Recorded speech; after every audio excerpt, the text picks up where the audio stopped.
Buying a car is an expensive investment, so finding the best deal can be challenging. Many car dealers are honest and operate ethically. In the same vein, car dealerships are still businesses. Like all businesses, their goal is to maximize profits. Having this knowledge makes it extremely important for you to be prepared when you go to a dealership to avoid paying more than you should or buying something that doesn't suit your needs. Hello and welcome back to the Finance Guardian channel. In this video, we'll talk about 5 ways car dealerships are ripping you off. So hit that subscribe button and bell beside it and let's get started. Number 1. A lowball trade-in offer. If this is your first car or you plan to keep your old one, you won't need to pay attention to this point. But if you're planning to trade your car into the dealership, then you need to prepare for negotiation on the sales price and financing. In the same way, focusing solely on the sales price or financing might reduce your trade-in value. Always do your homework before going to the dealership to get a better deal, just as you would for sales price and financing. In terms of trade-in, the easiest way to prepare is to start with apps or sites like Kelley Blue Book, which gives you a range of potential trade-in values based on your car's details. In this way, you can see which offers dealerships make are reasonable and which are unfavorable. And even though trading in your car at the dealership is convenient, you may end up getting more value if you sell your car directly to a buyer. You can negotiate without worrying about trade-in value if you find someone on AutoTrader or Craigslist who offers you a good amount of cash. Conversely, if you go into negotiations having to consider trade-in value and everything else, reaching an agreement can be much more difficult. Number 2. Excessive charges. Sometimes dealerships charge you more than another dealership near the same location would. Although it may seem obvious, many people fail to consider multiple dealerships when purchasing a car. It is possible to get a better price at another dealership even if the dealership's price for the car is at or below Blue Book value. Many avoid missing out on lower prices by checking multiple dealerships using different apps or websites. To get the best deal, try to test drive the car you're interested in. Determine the precise model and options you want, and then contact several dealerships when you're ready to negotiate. Taking this step informs dealerships that you're serious about a car and willing to shop for a lower price, putting you in control and allowing you to settle on a price that's right for you. Generally, it is better to separate browsing and test driving from actual negotiations because it allows you to negotiate with multiple dealerships and minimizes the need for one-on-one discussion with a professional negotiator. Number 3. Upselling and extended warranty. As I mentioned earlier, buying a car is an expensive investment, and dealerships are too eager to take advantage of that by suggesting extended warranties. They emphasize all the potentially bad things that can happen, highlighting potential repair costs in a worst-case scenario to make the warranty appear attractive. Aside from that, many extended warranties only cover certain types of damage. Warranty extensions offer some peace of mind, so extending them isn't always a bad investment. But comparing your options is important instead of accepting the first offer you receive. Consider an extended warranty offered by a third party, which can be more affordable, but make sure it is reputable and covers your needs. A warranty extension is up to you, but remember that it is not a necessity. It might save you a few $100s on repairs later on, but you might lose money in the long run if you pay a few $100s yearly or your warranty premium.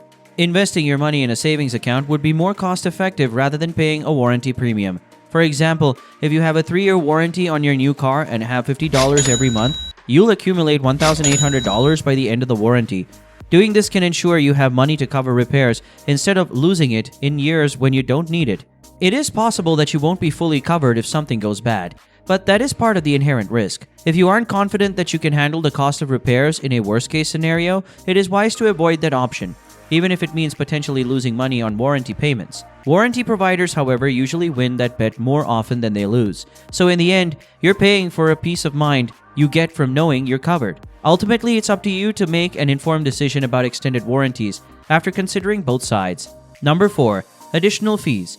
A dealership's arsenal of tricks knows no bounds. Although some fees are avoidable or negotiable, there are some fees you will be unable to avoid. In most dealerships, many fees are listed at once, making it hard to tell which are set and which are negotiable. And since each dealership has its own fees, it's hard to say exactly what you'll be charged. But there are a few common ones to watch out for. Advertising fees. Most dealerships charge advertising fees to offset the cost of marketing a car. Generally, manufacturers set vehicle prices based on their costs, and dealerships take care of marketing and customer acquisition fees, which they pass on to customers through additional fees. The fee can reach several $100s and is tricky to spot since it isn't always listed as an advertising fee. There's no way to tell whether your dealership will be willing to negotiate this fee since they have to pay back their advertising expenses, and they also need to make sales. You might get a discount if you push back a bit. It's best to ask about the advertising fee early in the process so you aren't surprised when one appears. Documentation fees. Dealerships also often charge a documentation fee for things like a title, registration, and license plate.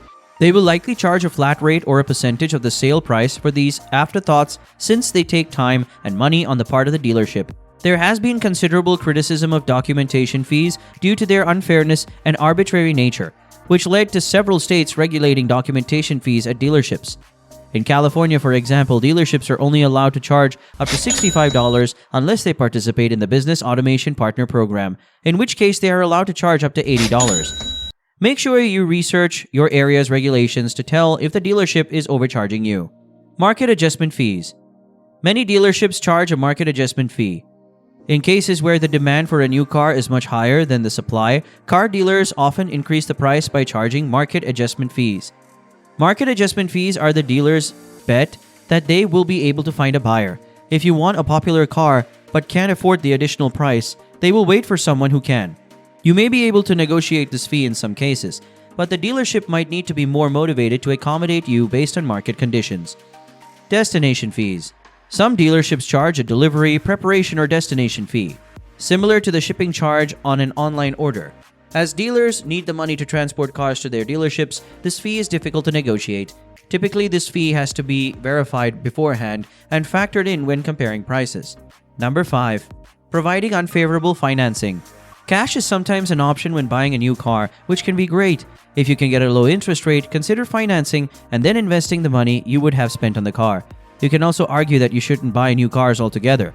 But let's assume you're in the process of talking to the dealership about financing a new car. It is easy for dealerships to advertise deceptively low sticker prices or monthly payments because people are not prepared to consider the details of a financing arrangement.